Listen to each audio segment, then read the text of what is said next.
이 시간 우리에게 주시는 하나님의 귀한 말씀 로마서 3장 27절에서 28절까지의 말씀 함께 나눕니다.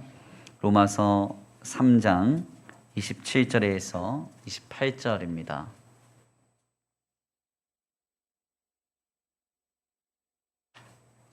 다 찾으신 줄 알고 다 같이 한 목소리로 함께 봉독합니다. 시작.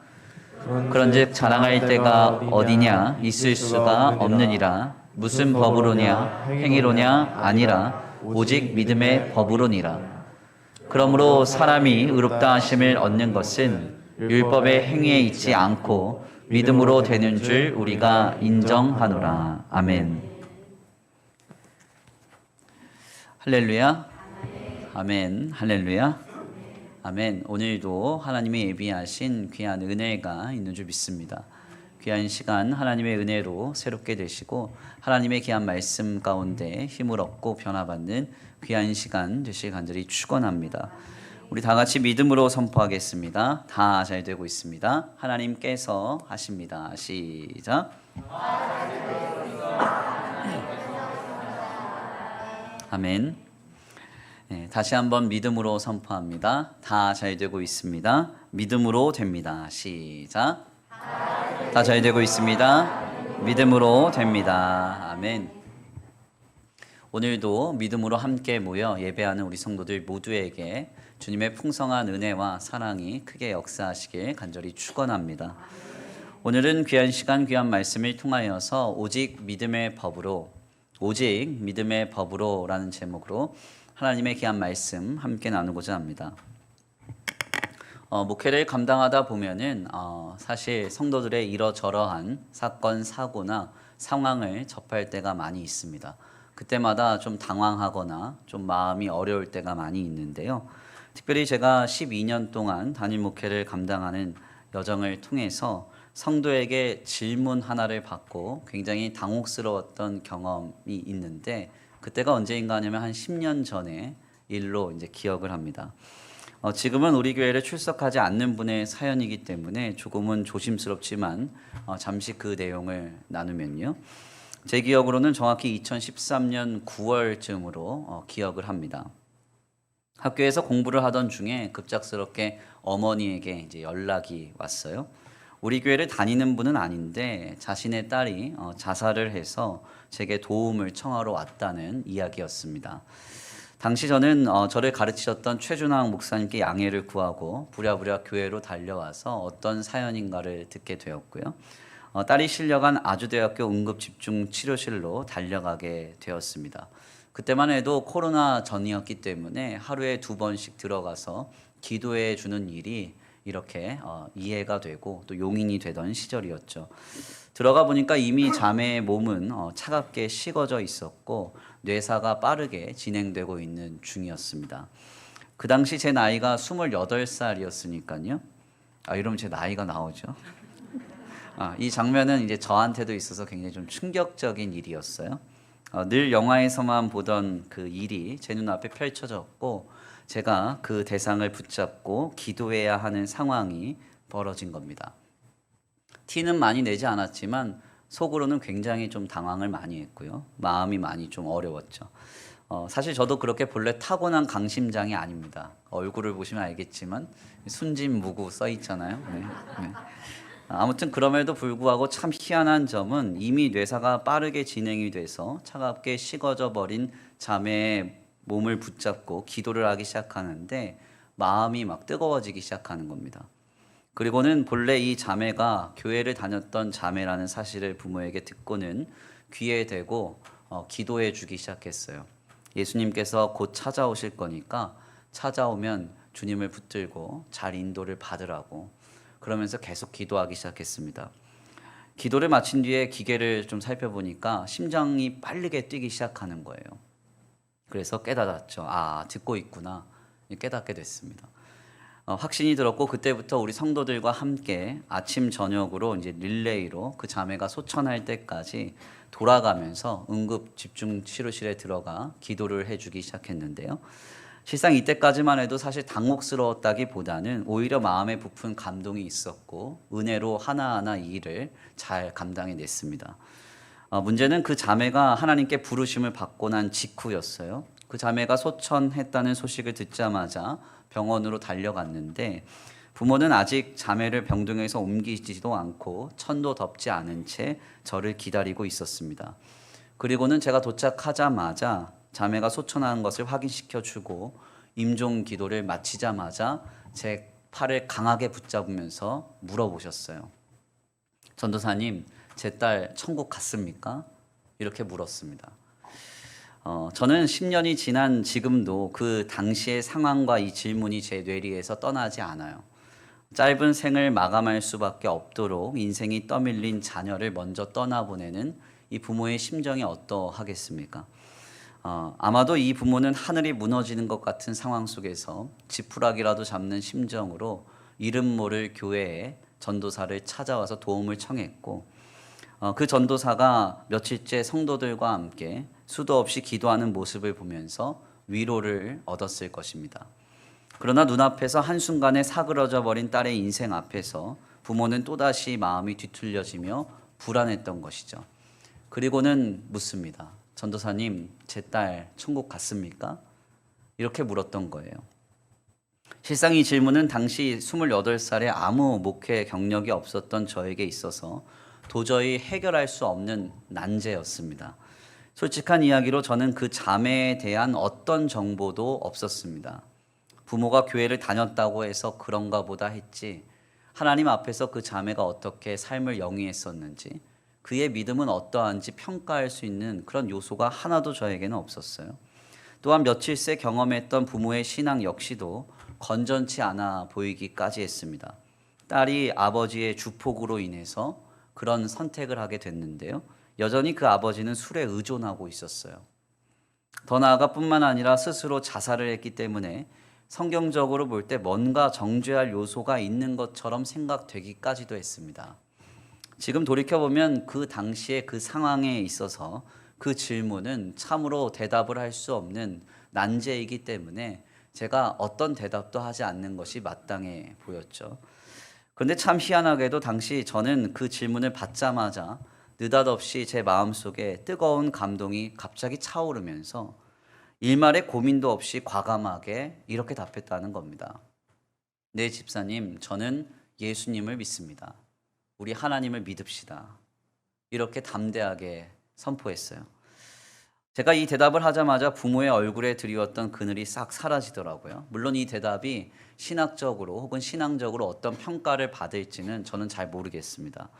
그러나 제가 확신하고 이 자매를 붙들며 기도하는 수일의 시간 동안 확인했던 것은 마지막 찰나의 순간에도 하나님께서는 자신의 백성에게 기도를 받을 수 있는 기회를 허락하셨다는 겁니다. 그리고 이미 일부 내사가 진행되고 있었지만 귀는 열어주셔서 기도할 때마다 심장의 박동수가 달라지면서 그 자매로 하여금 그 기도의 여정에 참여케 하시는 은혜를 경험하게 되었죠.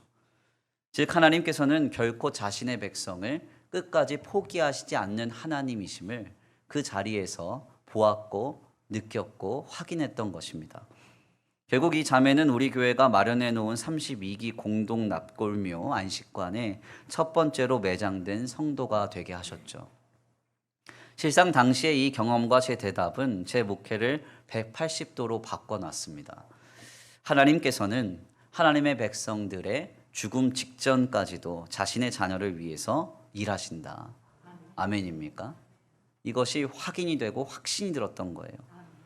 하나님의 자녀들의 어떤 상태나 어떤 과거나 더 나아가 혹은 어떤 다른 조건이나 형편과 상관없이 주님은 자신의 자녀를 향해서 마지막까지 그 자녀가 마지막 호흡을 다하는 그 순간까지 일하시는 주님이심을 제가 보았고 또한 느꼈고 확인했던 것입니다. 그래서 이것을 깨닫고는 그날 이후로 저는 지금까지 하여간 주님이 살리시는 자리라고 하면 일단 달려가고 봐요. 별 이득이 없어도 제게 큰 도움이 없어 보여도 유익이 없어도 일단 기회만 주어지면 일단 달려갑니다. 왜 이렇게 하는가? 우리 하나님도 우리의 상태와 관계없이 우리의 마지막 순간까지 일하시는 주님이시기 때문에 그렇습니다. 믿습니까? 우리의 믿음은 바로 여기에서 기인이 되는 거예요.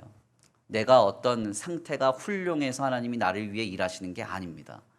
나를 향해서 은혜를 베풀만 하기 때문에 주님이 내게 역사해 주시는 게 아니라는 거죠.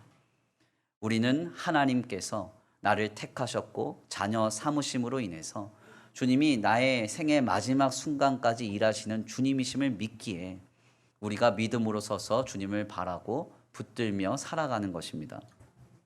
이렇게 믿고 행하면 주님의 역사가 확인이 됩니다. 돌아가시기 직전에라도 찾아가고 아무리 흉한 죄를 지었더라고 하더라도 붙들고 기도하고요. 아무리 가망성이 없어 보여도 눈물을 흘리며 붙들고 씨름하면 끝까지 우리를 향하여 일하시는 주님을 만날 수가 있다는 거예요. 무엇을 믿어야 되는가? 주님은 주님의 자녀들의 상태나 조건과 관계없이 하나님의 백성들을 위하여 일하시는 주님이심을 우리가 항상 믿고 바라야 합니다. 오늘 본문의 말씀은 바로 이것을 우리에게 강하게 도전하고 있어요. 본문의 말씀에서 바울은 하나님 앞에 율법으로는 의롭다함을 얻고 자랑할 만한 육신이 인생이 없음을 밝히면서 오직 하나님 앞에서는 믿음만이 모든 것의 기준이 됨을 밝힙니다. 이는 실상 고대 유대인들에게 있어서는 굉장히 충격적인 주장이었는데요. 소위 토라라고 불리는 모세 오경을 통해서 유대인들은 각종 율법적인 규칙들을 파생했죠. 그래서 이것은 결국 신약 시대에 이르러서 멋을 하라라고 하는 강제 조목 248가지와 무엇을 하지 말라라고 하는 금계 조항 365가지를 합쳐서 총 613가지의 규례를 잘 지켜야만 하나님 앞에서 인정받고 의로운 성도로서 세워짐을 그렇게 관습적으로 유대인들은 주장했습니다. 그런데 바울은 이러한 율법적인 규례로는 결코 하나님 앞에서 인정받을 수 없음을 말합니다. 그리고는 하나님께서 보시는 것은 어떤 우리의 공로나 율법적인 행위가 아니라 당신의 믿음을 보신다, 이렇게 말하고 있는 거예요. 아멘입니까? 주님이 우리를 살펴보실 때 얼마나 행했느냐, 얼마나 행하지 않았느냐, 얼마나 많은 것을 주님께 드려서 공로를 쌓았느냐를 가지고 우리를 의롭다 여기시고 인정하시는 기준을 삼는 게 아니라 너희가 모든 순간에 하나님을 믿고 있느냐, 이걸 보신다는 거예요. 도대체 어떤 믿음을 보시는 것인가? 오늘 본문 말씀 이전 말씀을 좀 살펴보면 바울이 전하는 하나님이 보시는 그 믿음에 대한 내용이 우리에게 전해집니다. 23절에서 26절까지 말씀인데요. 우리 함께 찾아서 봉독합니다. 23절에서 26절입니다. 시작. 모든 사람이 죄를 범하였음에 하나님의 영광에 이르지 못하더니 그리스도 예수 안에 있는 통량으로 말미암아 하나님의 은혜로 값없이 의롭다 하심을 얻은 자 되었느니라. 이 예수를 하나님이 그의 피로써 믿음으로 말미암는 화목제물로 세우셨으니 이는 하나님께서 길이 참으시는 중에 전에 지은 죄를 간과하심으로 자기의 의로우심을 나타내려 하심이니 곧 이때에 자기의 의로우심을 나타내사 자기도 의로우시며 또한 예수 믿는 자를 의롭다 하려 하심이라. 아멘. 아멘.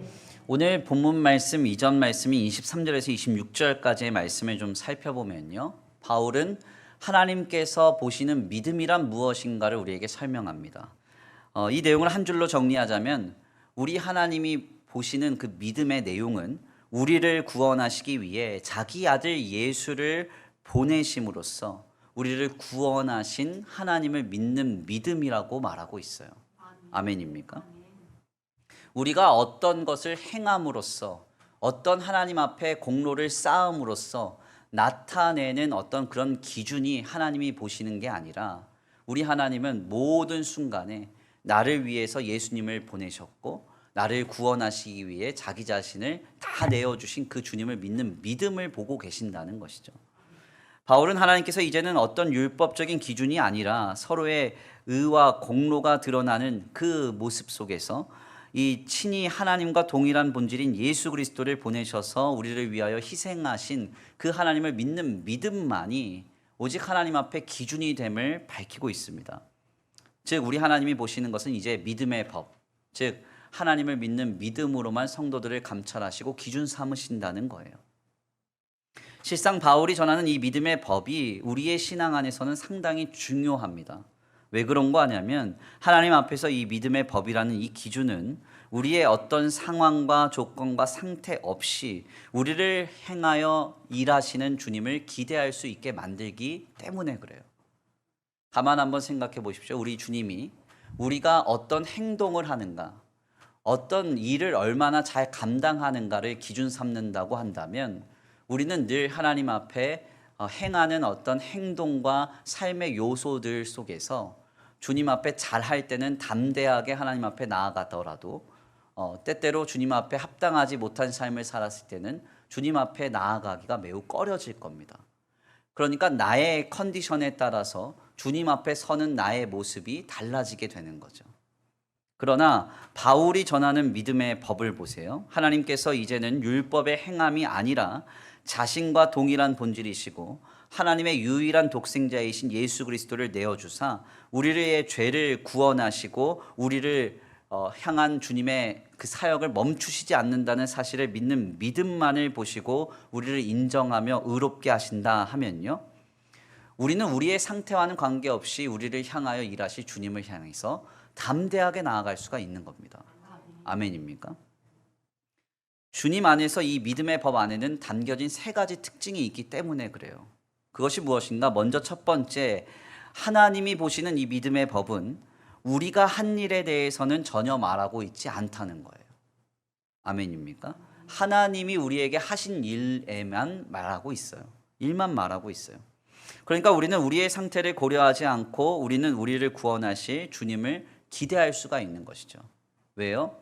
오늘 우리가 하나님을 믿는다고 할 때 그 믿음은 내가 하나님 앞에 어떻게 행동했기 때문에 주님을 믿는 게 아니라 주님이 내게 행하셨기 때문에 내가 주님을 믿는 그 믿음의 출발점이 거기서부터 시작되기 때문에 그렇습니다. 그래서 연이어지는 두 번째 특징은 바로 이 믿음의 법이 하나님께서 완성하신 구원의 역사가 오직 은혜임을 전하고 있다는 사실입니다. 그러니까 우리가 잘나고 우리가 뭔가를 많이 헌신하고 우리의 공로와 치적이 어떤 하나님이 보시기에 합당한 임계점을 넘어서 주님이 내게 역사해 주시고 은혜를 베풀어 주시고 구원하시는 게 아니라 하나님께서 이미 나를 위하여 오직 값없는 은혜로 구원을 완성하셨다는 거예요. 바로 이것을 주님이 인정하시고 주님이 이것만을 합당하게 인정의 기준으로 삼으신다는 겁니다. 결국 마지막 세 번째로 이 믿음의 법은 하나님께서 오늘 우리를 위해 무엇까지 할 수 있는가를 말하고 있다는 점에서 우리로 모든 상황을 승리케 하는 힘이 됩니다. 내가 얼마나 행했느냐, 내 상태가 얼마나 건전하냐, 건전하지 않느냐에 따라서 하나님이 내게 은혜를 베푸시고 내게 역사하시는 요소가 변경되는 게 아니라 하나님은 이미 내게 행하셨고 전적인 은혜로 내 구원을 완성하셨으며 더 나아가 이 일을 위해서 이미 자신을 내어주셨기 때문에 이 믿음 안에서 성도는 자유롭게 하나님을 붙잡고 의지하며 담대하게 하나님 앞에 나아갈 수가 있는 것이죠. 바로 이 믿음의 내용을 바울은 로마서 5장을 통해서 다시 이렇게 정리하여 전합니다. 로마서 5장 8절인데요. 우리 함께 다 같이 봉독합니다. 함께 봉독합니다. 시작. 우리가 아직 죄인 되었을 때에 그리스도께서 우리를 위하여 죽으심으로 하나님께서 우리에 대한 자기의 사랑을 확증하셨느니라. 아멘. 우리가 아직 죄인 되었을 때에 성경이 이렇게 말하죠. 내가 하나님 앞에 인정받을 만한 상태가 아니라 아직 죄인 되었을 때, 여전히 죄에 머물러 있고 우리의 삶을 통해서 모든 죄악이 파생되고 있었을 그때에 주님이 어떻게 하셨다고요? 우리를 위하여 죽으심으로 하나님께서 우리에 대한 사랑을 확증하셨다. 우리의 구원을 완성하셨다는 거예요.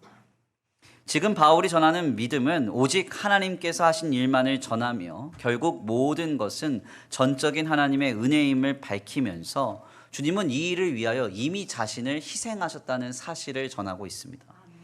이제 신자는 모든 상황과 조건 속에서 이것만을 믿고 하나님 앞에 나아가게 되는 거예요.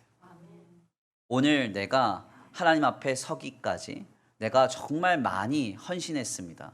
하나님, 나 새벽 기도에 빠지지도 않았고요. 주일 성수 잘했고요. 헌금 많이 드렸어요. 그래서 주님 앞에 담대히 섭니다. 이게 아니라 하나님이 이미 내게 행하셨고 죄인인 나를 위해 죽으셨고 나를 향한 모든 구원을 전적인 은혜로 완성하셨기 때문에 그 주님을 믿고 하나님의 보좌로 담대하게 나아가는 거예요. 아멘입니까? 이 사실이 얼마나 우리에게 놀라운 위로와 소망이 되는지 몰라요. 우리가 항상 하나님 앞에 완벽하지 않잖아요. 부족할 때가 얼마나 많습니까? 연약할 때가 얼마나 많아요? 그러나 이것과 관계없이 성도는 하나님의 보좌로 담대히 나아가야 돼요. 왜? 예수 그리스도를 통해서 우리를 구원하신 하나님이 계시기 때문에 그 하나님을 믿고 담대하게 나아가는 거예요. 담대하게 주님 붙드는 거예요. 네. 아멘입니까? 어떤 분들은 막 한 주간의 삶을 살면서 주님 내가 면목이 없어서 기도를 못 하겠네요 하면서 아무것도 이렇게 하나님 앞에 간구하기를 막 조심스러워하고 어려워하고 하는 분들이 있는데 이거는 믿음이 없는 거예요. 하나님이 나를 위해 이미 행하셨다는 믿음, 나를 위해 모든 건 내어주셨다는 믿음, 그 믿음이 없으니까 내 삶을 보면서 위축돼서 하나님 앞에 못 나아가는 거예요. 또 어떤 분들은 내가 일주일 동안 하나님 앞에 뭐 헌금도 많이 했고 많이 헌신했고 뭐 많은 걸 감당했기 때문에 당당하게 나아가서 주님 나 이거 필요해요 내놔요 뭐 이런 분들이 있다고요. 이것도 잘못된 거예요. 주님은 우리의 공로와 행위를 기준 삼지 않으신다고. 무엇을 보십니까? 모든 순간에 나를 위해 이미 행하시고 모든 건 내어주신 그 예수 그리스도를 통하여 나를 구원하시는 하나님을 향한 전적인 믿음이 있는가, 그 믿음을 보신다는 거예요. 하나님 앞에서 무엇을 하느냐 하지 않았느냐가 문제가 아니에요. 믿음이 문제입니다. 믿음이. 얼마나 많은 공로와 치적을 쌓았느냐 쌓지 않았느냐 이게 중요한 게 아니에요.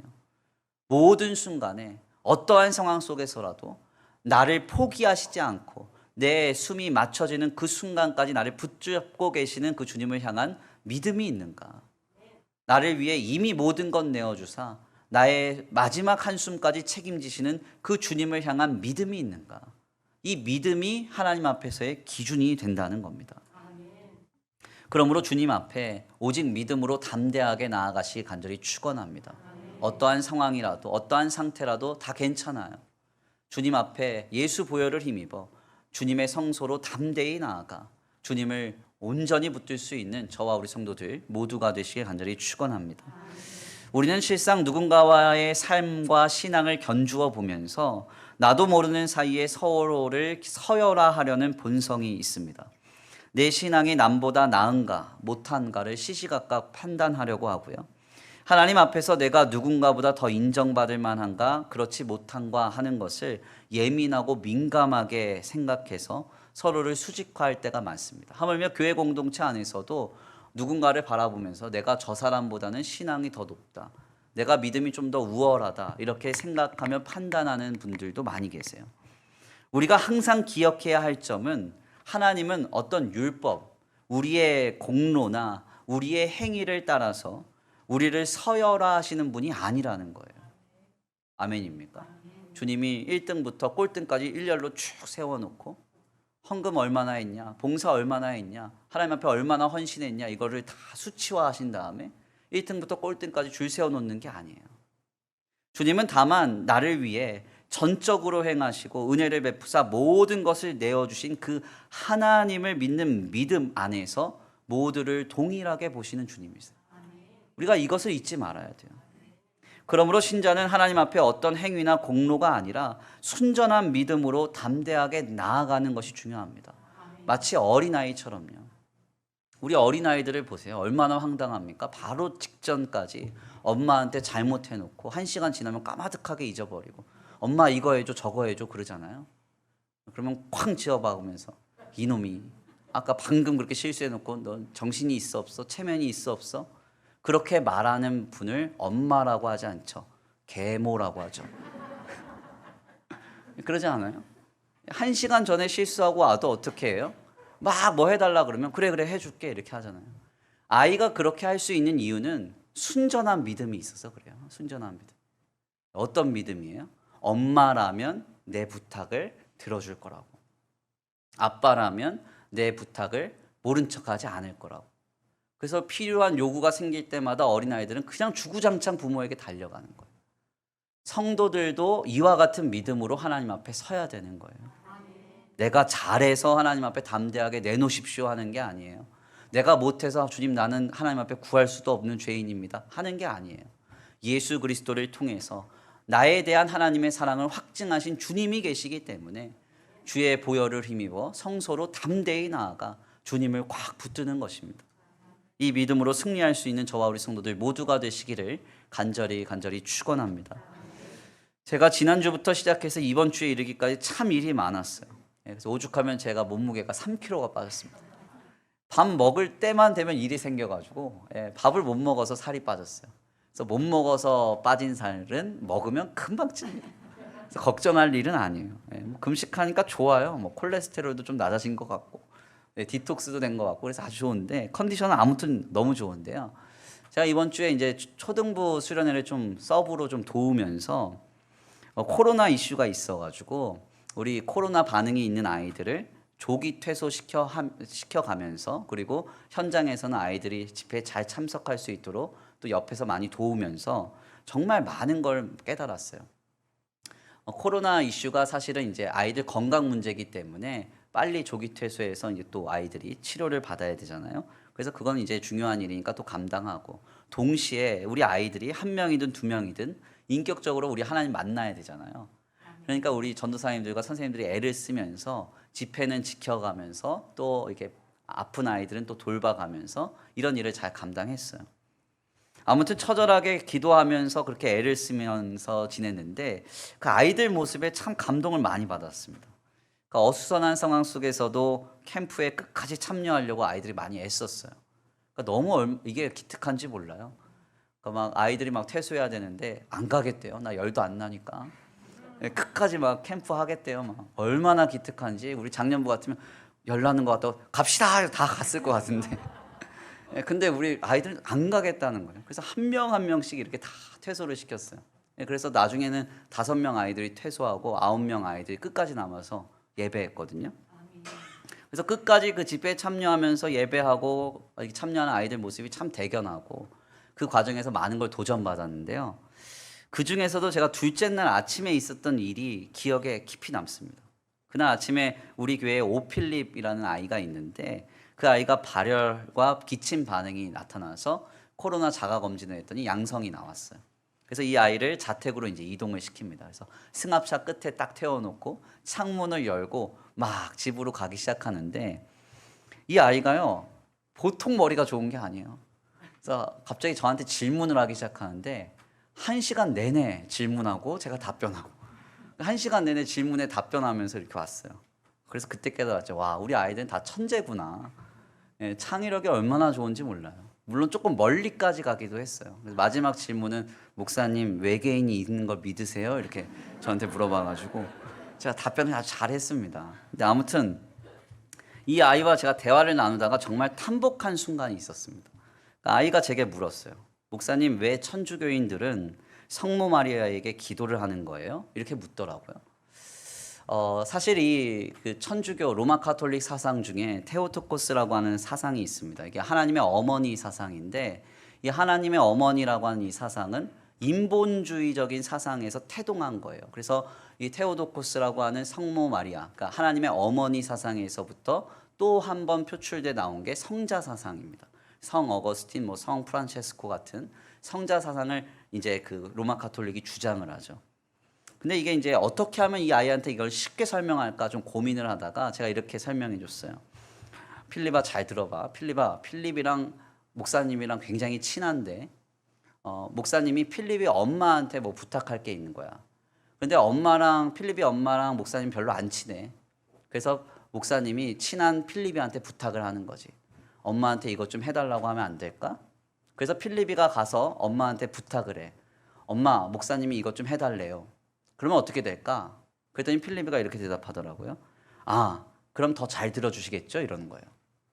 그래서 제가 박수를 탁 치면서 그래, 그거랑 동일한 논리로 로마 카톨릭 사람들이 예수님께 직접 부탁을 해야 되는 것을 자신들보다 예수님과 더 가깝다고 여겼던 예수님의 어머니 마리아에게 기도하면서 부탁하면 마리아가 대신 내 기도를 예수님께 들려주니까 자신들의 기도가 잘 응답될 거라고 믿었던 거야.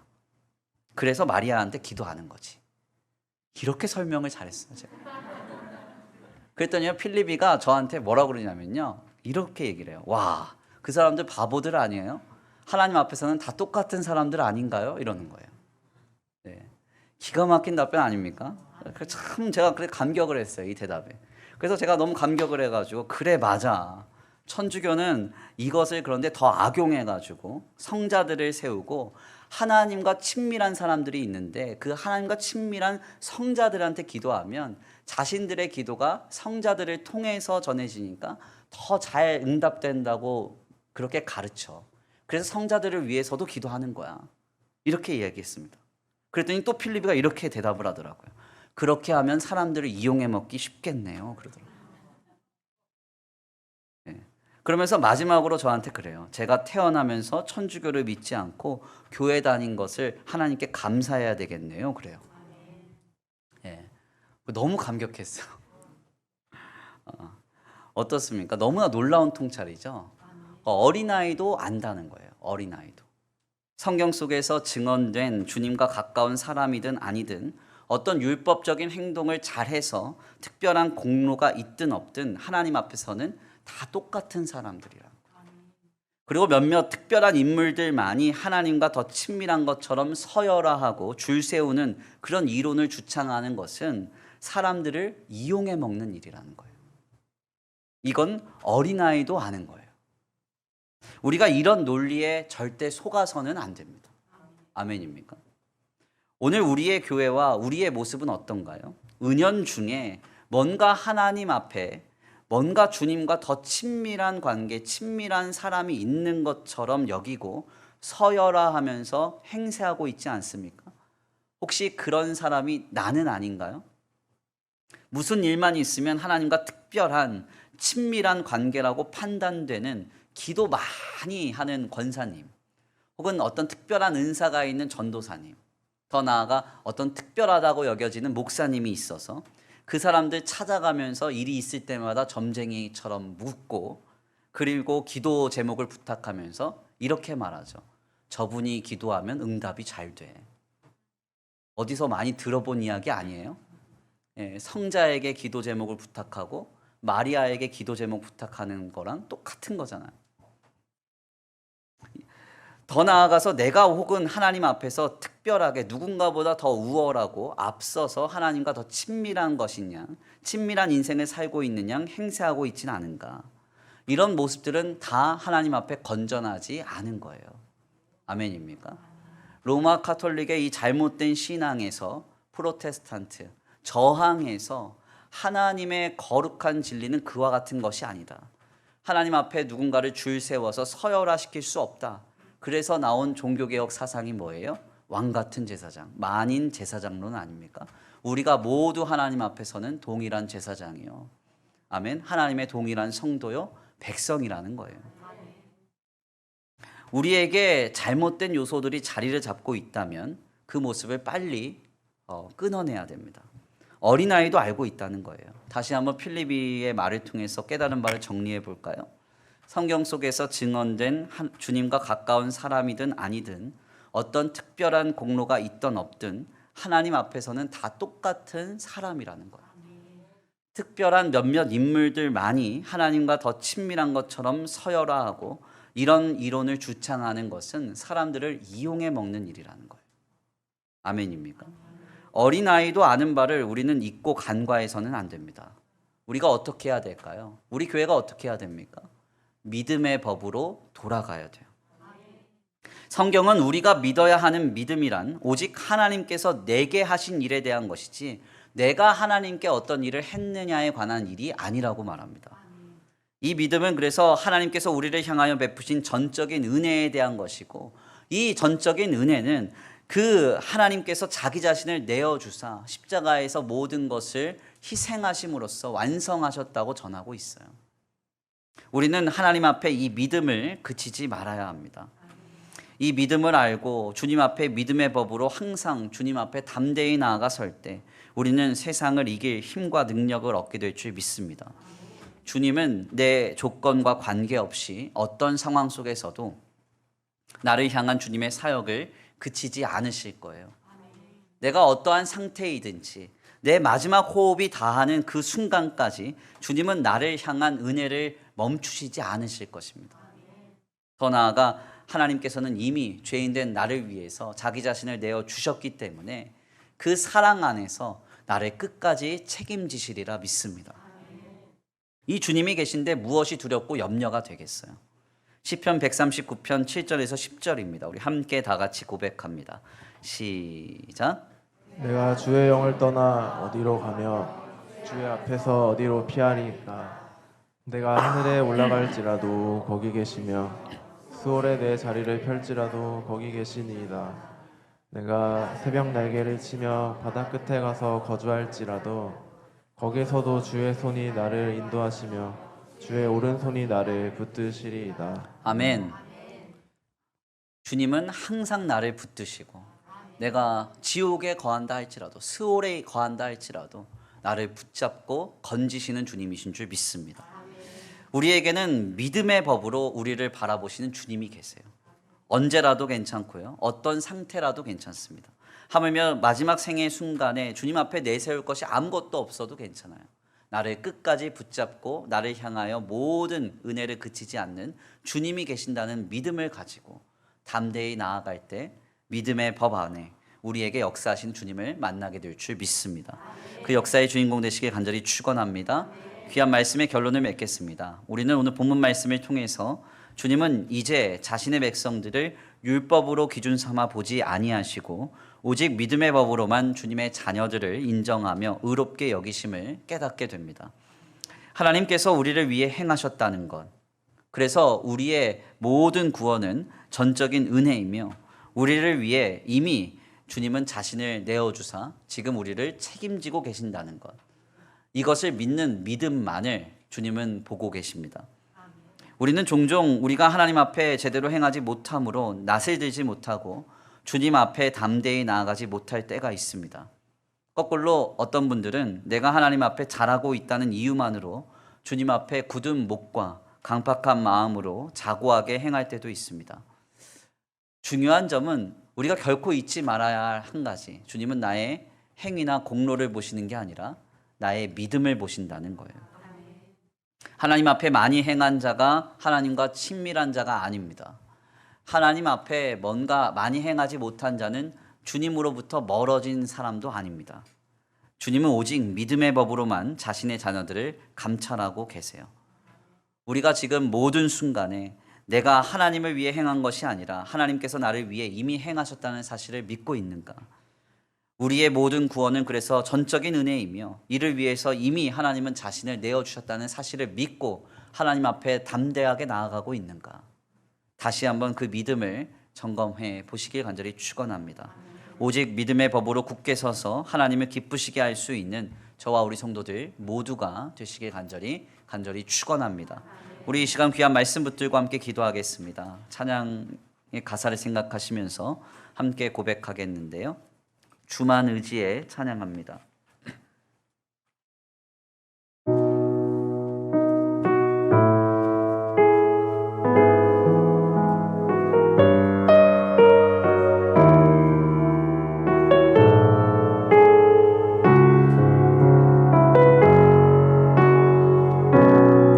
의지했던 모든 것 변해가고 의지했던 모든 것 변해가고 억울한 마음은 거저가네 부끄럼 없이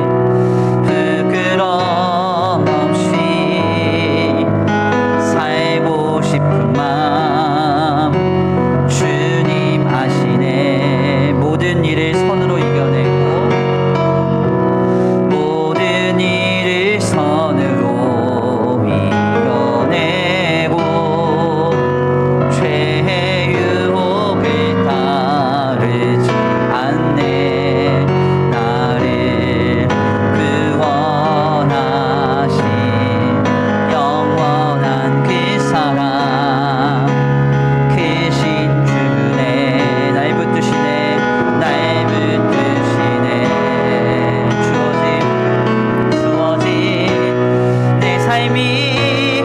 작게만 보여도 선하신 주 나를 이끄신 분의 중심을 보시는 주님만 다르네. 날 택하신 주만 의지해. 보이는 상황에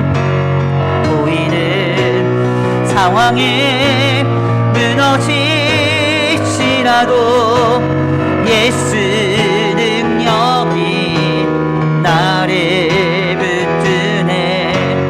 보이지 않아도 주님만 따르네. 내 평생 주님을 노래하리라. 다시 한번 고백합니다. 의지했던 모든 것 변해갑니다. 의지했던 모든 것 변해가고 억울한 마음은 커져가네. 부끄럼 없이 살고 싶은 마음 주님 하십니다. 주님 하시네. 모든 일을 선으로 이겨내고 선으로 이겨내고 죄의 유혹을 따르지 않네. 나를 구원하신 영원한 그 사랑 크신 주네. 날 붙드시네.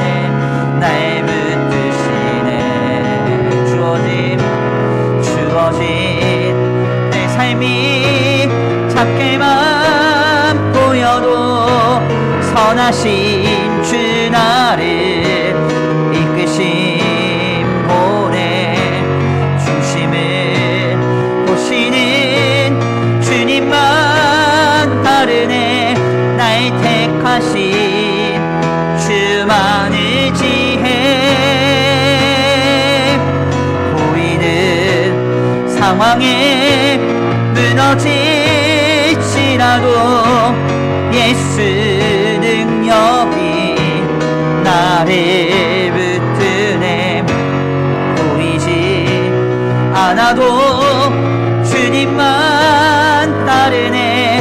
내 평생 주님을 노래하리. 주어진 내 삶이 작게만 보여도 주어진 내 삶이 작게만 보여도 선하신 주 나를 이끄신 분의 중심을 보시는 주님만 따르네. 날 택하신 주만 의지해. 보이는 상황에 무너질지라도 예수 능력이 나를 붙드네. 아멘. 보이지 않아도 주님만 따르네. 내 평생 주님의 노래. 마지막으로 고백합니다. 주어진 내 삶이 작게만 보여도 주어진 내 삶이 작게만 보여도 선하신 주 나를 이끄신 분의 중심을 보시는 주님만 따르네. 날 택하신 주만 의지해. 보이는 상황에 무너질지라도 예수 능력이 나를 붙드네. 보이지 않아도 주님만 따르네. 내 평생 주님을 노래하리라. 아멘. 우리 이 시간 함께 기도하기 원합니다. 하나님, 그렇습니다. 우리 주님이 우리를 보시는 기준은 과연 무엇입니까? 내가 얼마나 행하고 내 상태가 얼마나 주님 보시기에 인정할 만한 상태인가. 주님이 그것 보시고 내게 은혜를 베풀어 주시며 내게 역사하심이 아니라 주님이 택한 나를 위하여 이미 행하셨고 이미 자신을 내어주셨고 자신의 사랑과 구원을 확증하셨으므로 우리는 담대히 주님 앞에 믿음으로 나아가기만 하면 하나님이 우리를 붙잡고 하나님이 우리를 향하여 일하심을 우리가 경험하게 될 줄 믿습니다. 하나님, 모든 순간에 어떠한 상태라도 나를 보지 않게 하시고 나를 위하여 행하신 주님을 보게 하여 주옵소서. 주님만을 믿고 바라면서 담대하게 나아가 하나님을 붙잡게 하여 주옵소서. 우리 다 같이 주여 한번 부르시고 말씀 붙들고 믿음을 결단하며 기도하겠습니다. 주여 한번 부르시고 기도합니다. 주여!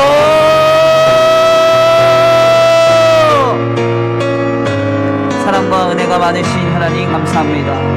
오늘 귀한 시간 귀한 자리로 주님 앞에 나와 하나님의 귀한 말씀을 승고하며 하나님 앞에 나아가게 하시니 감사합니다.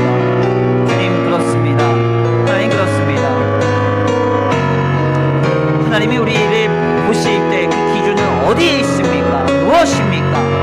하나님께서 예수 그리스도를 통하여 우리를 구원하시고 모든 것 내어주신 그 놀라운 역사와 은혜와 능력이 아버지 오직 믿음으로만 우리에게 주어지는 줄 믿습니다. 하나님, 모든 순간에 나를 위해 이미 행하신 주님을 믿게 하여 주옵소서. 나를 위해 이미 자기를 내어주신 주님을 믿게 하여 주옵소서. 믿음으로 담대하게 나아가 주의 성소를 향하여 나아갈 수 있는 우리의 믿음이 되게 하여 주시옵소서. 우리가 하나님 보시기에 합당하지 않을 때가 많고 부족할 때가 많고 연약할 때가 많고 아버지 여러 가지로 하나님 앞에 아버지 합당하지 않을 그런 어떤 상태일 때가 많으나 그럼에도 불구하고 우리가 기대하옵기는 우리를 향한 자신의 사역을 그치지 아니하시는 우리를 향한 하나님의 은혜와 사랑을 그치지 아니하시는 주님이 계신 줄 믿습니다. 이 일을 위하여 이미 나를 위해 예수님을 내어주셨고 보내셨고 나를 구원하셨음을 믿습니다. 하나님, 이 구원 안에서 모든 순간에 하나님을 바라게 하여 주옵소서. 하나님의 믿음으로 실행하게 하여 주옵소서. 주님을 향한 신뢰와 기대를 가지고 주의 성소로 담대히 나아가 우리의 마음을 쏟아놓으며 아버지 우리의 간구와 소원을 주께 의탁할 수 있는 우리의 믿음이 되게 하여 주시옵소서. 하나님, 일하실 줄 믿습니다. 역사하실 줄 믿습니다. 인도하실 줄 믿습니다.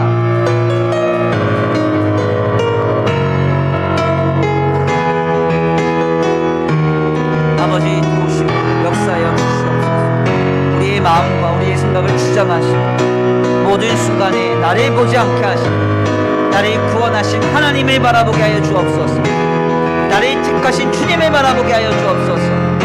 지금도 나를 위하여 모든 것 내어주시고 나를 위하여 중보하시며 나를 위하여 일하고 계시는 주님을 믿고 바라면서 담대하게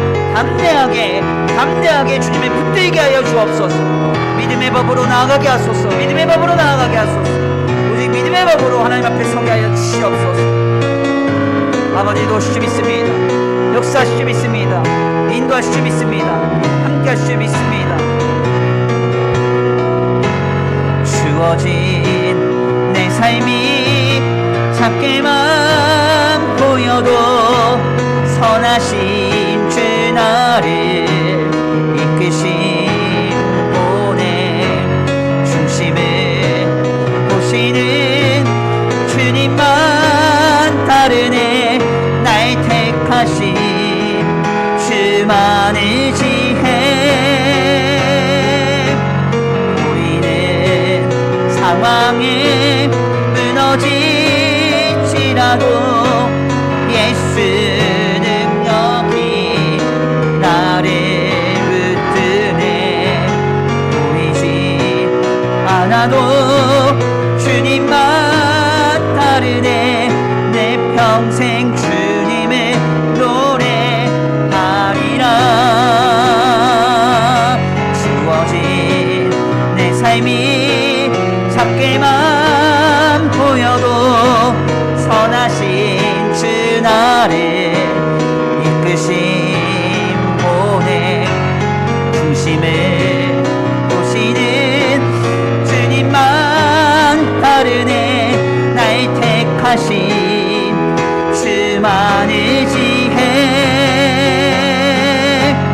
보이는 상황에 무너지지라도 예수 능력이 나를 붙드네 보이지 않아도 주님만 따르네 내 평생 주님을 노래하리라.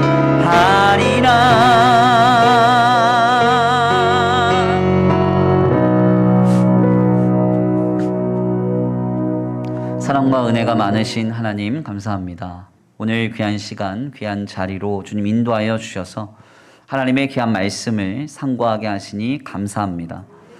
주님, 그렇습니다. 우리 하나님께서 우리를 보시는 기준은 어떤 행위나 공로가 아니라 모든 순간에 우리를 향하여 이미 모든 것 내어주신 그 하나님을 얼마나 믿고 있는가 하는 믿음의 법만이 오직 유일한 기준임을 말씀을 통하여 깨닫게 하시니 감사합니다.